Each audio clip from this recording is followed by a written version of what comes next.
안녕하세요. 혈기왕성 킹덤 컬처 크리에이터 연보현 목사입니다. 어떤 분이 저에게 혈기가 보인다고 하셔서 오늘은 그렇게 소개를 한번 해봤습니다. 잘 보셨습니다. 그만큼 생기 있다는 거잖아요. AI도 아니고 짐승이 아닌 이상 지금의 이 상황에 열이 받아야 정상 아닐까요? 저는 목사지 도사가 아니기 때문에 또 도사가 되고 싶은 마음도 없기 때문에 더욱 혈기왕성한 활동을 이어가 보도록 하겠습니다. 제가 지금 주력하고 있는 초점은 오직 하나입니다. 바로 교회의 정상화입니다. 물론 교회의 정상화라는 게 과연 무엇인가에 대해서는 서로 바라보는 관점이 여러 갈래라는 점을 알고 있습니다만, 저는 특별히 지금의 이 국가적인 위기 속에서 그 아젠다가 굉장히 좁혀졌고 보다 선명해졌다고 생각하고 있고요.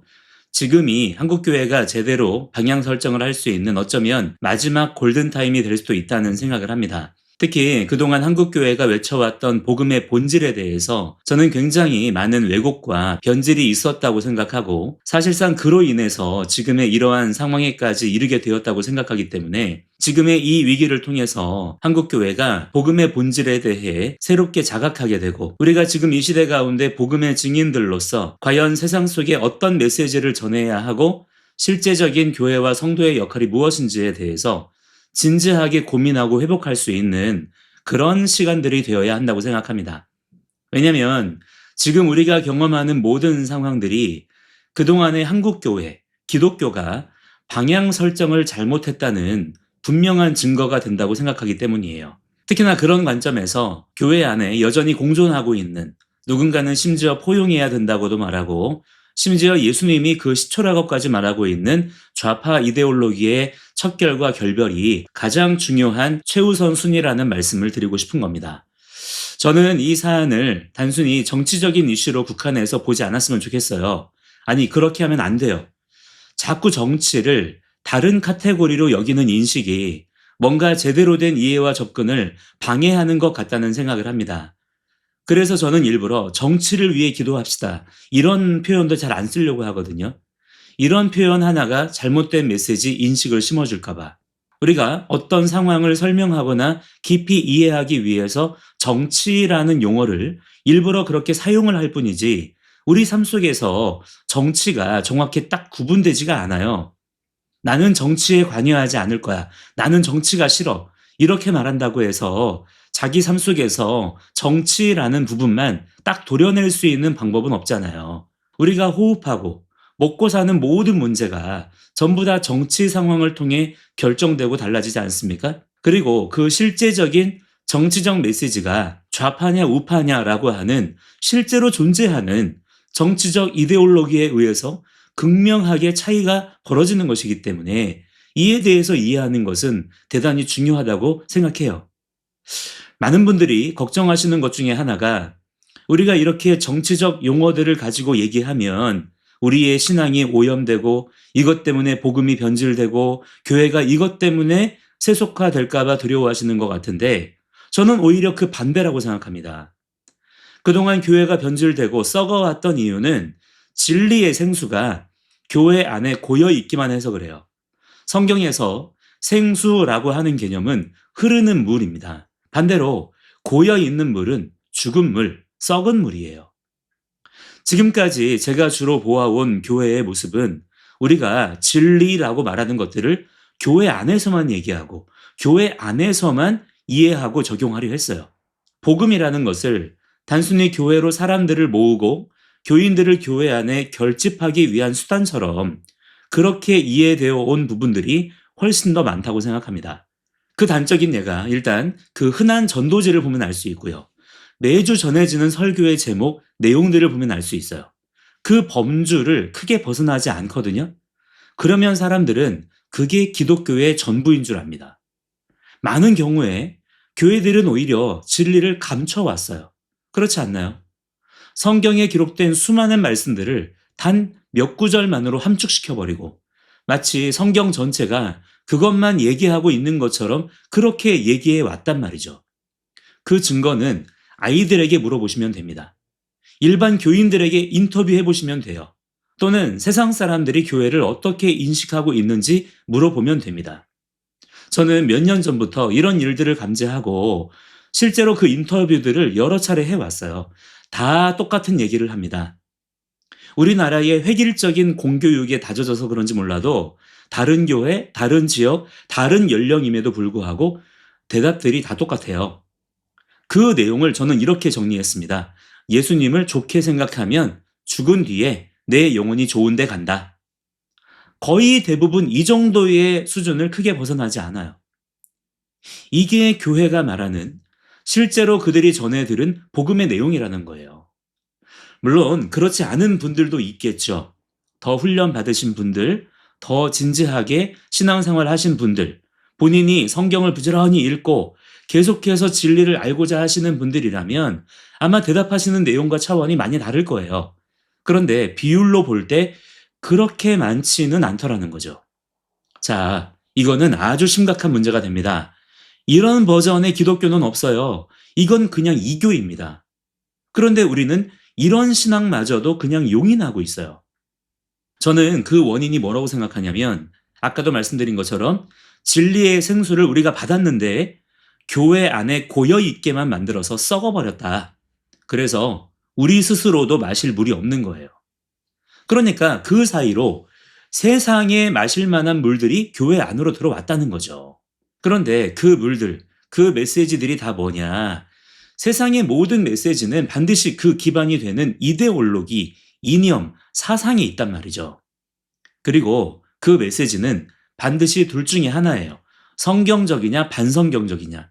하나님을 경외하냐, 하나님을 대적하냐. 둘 중에 하나거든요.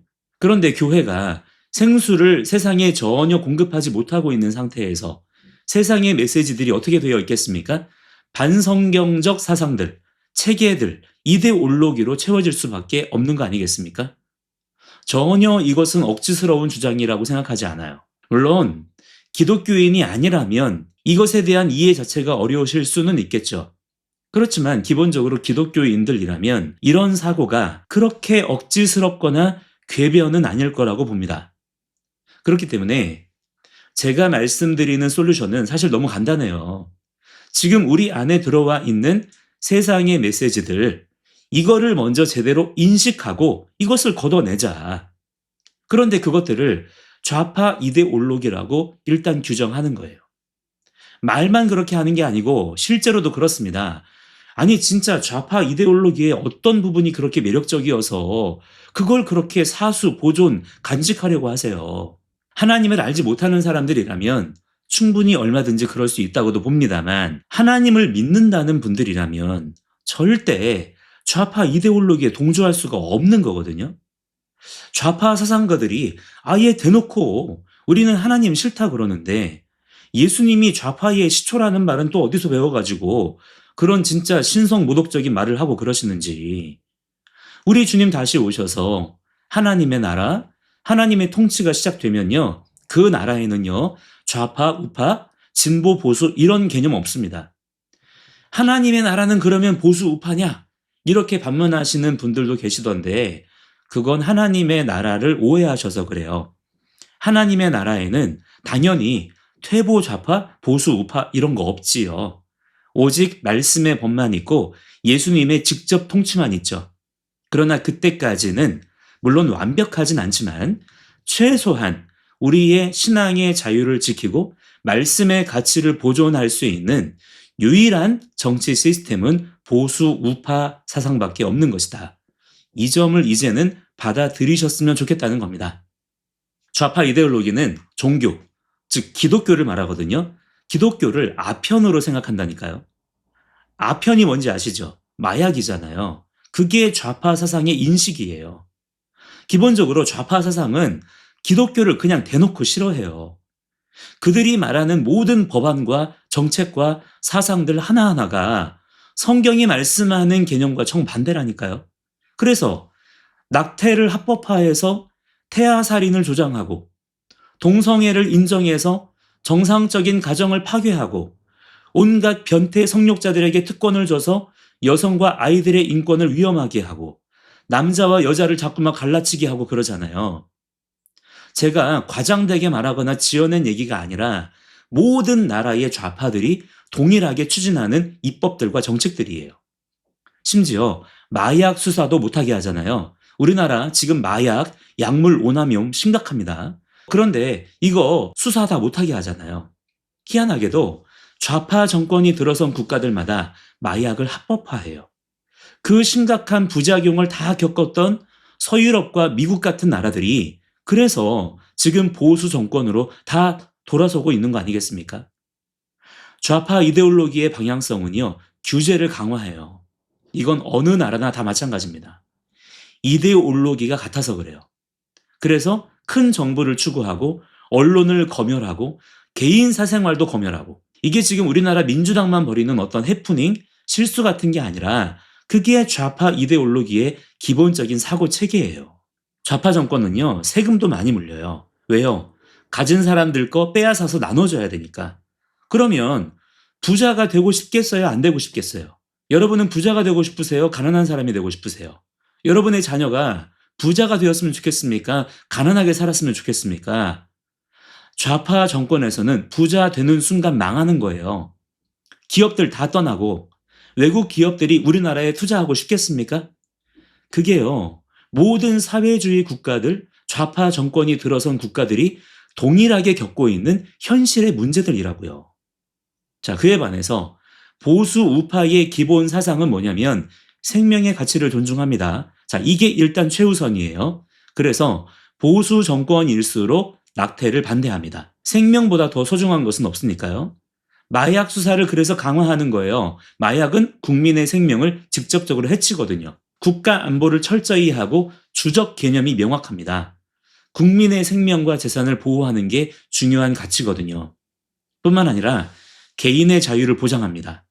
자유라고 하는 것은 선택할 수 있는 권리를 말하는 거예요. 이 권리를 국가가 법으로 함부로 규제할 수 없습니다. 그러나 누군가의 자유가 너무 과잉이 돼서 다른 사람의 자유를 침해하지 않도록 최소한의 기본적인 법을 세워두는 거예요. 보수 우파는 개인의 재산권을 보호합니다. 그래서 상대적으로 낮은 세금을 부과해요. 그러니까 정부의 역할이 굉장히 제한적이에요. 보수 정권이 독재적이고 파시스트적이라는 프레임은 말 그대로 악의적인 프레임에 불과하고 오히려 그 반대입니다. 건강한 가정을 소중하게 생각해요. 그래서 그냥 성 개념이 아니라 양성 개념이 중요한 거예요. 남자와 여자를 통해서만 가정을 이룰 수 있기 때문이죠. 그래야 사회가 발전할 수 있으니까요. 자, 이런 구체적이고 실제적인 여러 차이점들이 있습니다. 그러니까 지금 무조건 보수 정권을 어떤 독재, 통제 이렇게 생각하시는 분들은 완전히 지금 세뇌를 당하신 거고 현실을 클리어하게 보시는 게 아니에요. 저는 지금 보수 우파 정권이 들어서면 우리나라에 파라다이스가 열릴 것이라는 그런 판타지를 얘기하는 게 아닙니다. 그러나 분명한 것은 하나님이 지으신 피조 세계의 가장 기본적인 질서, 이치를 인정하는 것은 오직 보수 우파 이데올로기밖에 없다. 우리나라 역사 속에 있었던 군부 독재를 가지고 지금의 계엄 사태 또는 보수주의자들을 싸잡아서 악마처럼 그렇게 이해하시는 분들이 많은데 그것 또한 우리나라의 특수성을 이해하지 못한 선동과 미혹의 결과물들입니다. 우리나라의 특수성이 뭡니까? 다른 나라의 좌파들은요, 그래도 나름대로는 나라를 사랑하고 나라를 위한다고 하는 겁니다. 그래서 어느 정도는 아웃라인이 딱 그어져 있어요. 너무 막 나가지는 않는다 이 말이에요. 그런데 우리나라는요, 주사파 종북 세력이 있어 왔고요. 지금은 종북도 모자라서 종중 세력이 주축이 되어 있죠. 이처럼 대체 세력이 있기 때문에 리미트가 없어요. 굉장히 위험한 상황으로 국가 자체가 전복될 수 있는 그런 위험성이 건국 이후로 계속 있어 왔기 때문에 강제적으로 그러한 상황들을 제압해야 되는 불가피한 여러 상황들이 있어 왔던 것이고 그 상황들이 100% 완벽하고 깔끔하게 정리되고 통제되지 않았을 뿐이지 그 당시 일반 시민들은 아무 문제가 없었어요. 저도 전두환 대통령 시절, 노태우 대통령 시절 살아왔지만 유년 시절에 아무 문제 없이 잘 살아왔습니다. 그러니까 애국심을 영화나 드라마 보고 배우시면 안 되는 거예요. 성경을 통해서 제대로 된 세계관을 먼저 가져야 되고 그 시각으로 우리나라의 건국사와 세계 역사 그리고 개인의 삶을 성령 안에서 올바르게 통찰할 수 있어야 합니다. 아무튼 오늘 짧게만 말씀드리려고 했는데 주저리 말이 좀 길어졌는데요. 제가 요약을 잘 못해요. 이게 참 부족한데 더 노력을 해보겠습니다. 자, 오늘의 결론은요. 교회가 지금 깨어나야 한다. 특히 지금의 이 시대적인 아젠다를 무시해서는 안 된다. 놓쳐서는 안 된다. 반드시 이 부분에 대한 진리를 세상에 제대로 공급해야 한다는 겁니다. 그래야 세상도 살고 교회도 살아요. 다음 세대가 살고 나라와 민족이 삽니다. 오늘 영상이 조금이라도 도움이 되셨다면 구독, 좋아요 눌러주시기 바라고요. 남은 하루도 힘차게 파이팅 하시기 바랍니다. 감사합니다.